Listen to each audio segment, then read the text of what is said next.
TNT Tropang 5G ino-offer si Reynam Batak sa Blackwater for Dolph Panopio plus 2 future second round pick.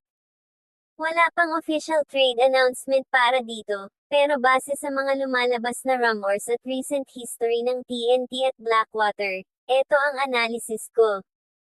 Para kay TNT Tropang 5G. Dahilan kung bakit pwede nila tanggapin.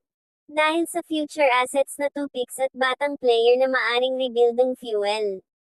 Ganyan maglaro ang TNT dati. Nag-iipon sila ng draft capital. Youth at cap space. Si Dolph Panopio ay 23 years old, mura pa, at floor general. Si Reynam Batak ay 30 na at injury prone recently. Depth pa rin ang lineup ng TNT na may Jordan Heading, Jason Castro kapag healthy, at RR Pogoy pa sa backcourt. Kaya nila mag-sacrifice ng isa, nagdadalawang isip pa din sila kahit contender pa rin sila with Calvin Oftana, Brandon Ganuelos-Rosser, at Kelly Williams. Si Reynam Batak, yung proven scorer at facilitator nila. Kung second round picks lang, malabo makakuha ng star dahil pang role player lang yan. Para kay Blackwater Bossing, maaring jackpot sila dito. Dahil bumabalik si Reynam Batak na may 11.1 points per game, 4.4 assists per game siya nung last stint niya sa Blackwater.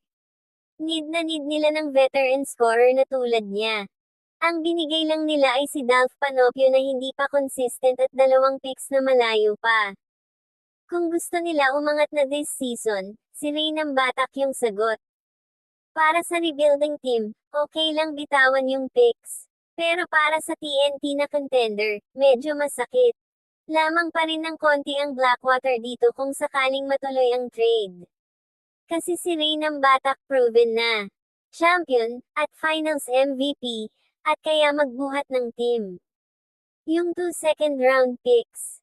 50-50 kung magiging rotation player lang. Kaya 100% tatanggapin ng Blackwater Bossing ito. Kung ako si general manager ng Blackwater, pipirma ako agad-agad. Bakit tatanggapin ni Blackwater? Makukuha nila pabalik si Reynam Batak, kilala na nila sa system, kilala na ng fans. Instant offense agad. Veteran leadership na kailangan nila para umangat sa standings. Manibitawan lang nila si Dolph Panopio at 2 picks. Si Dolph Panopio ay may potential pero hindi pa consistent. Career average ay nasa 6 points per game pa lang. Hindi pa franchise cornerstone. At 2 future second round picks, pangbuo lang ng bench. Sa PBA, bihira lang tumama ng star sa second round. Sa madaling salita, proven vet kapalit ng baka sakali. Si Reynam Batak ay fit sa timeline ng Blackwater dahil ang Blackwater nasa paangat mode na. Hindi na sila full rebuild. Si Reynam Batak 30 years old pa lang, kaya pa 3 to 4 years magbuhat. Perfect yan para sa core nila ngayon. Unless sobrang mahal nila si Dolph Panopio at feeling nila siya yung next star point guard nila. Pero realistically, si Reynam Batak for Dolph Panopio at 2 picks ngayon. Ang tanong, tatanggapin ba ng TNT na magsasakripisyo ng championship piece for future assets? Kung ako si Coach Patrick Aquino ng Blackwater, tatawag ako kay Team Manager Jojo Lastimosa ngayon din at sasabihing deal na yan boss. Ikaw, kung ikaw General Manager ng Blackwater tatanggi ka pa ba dito?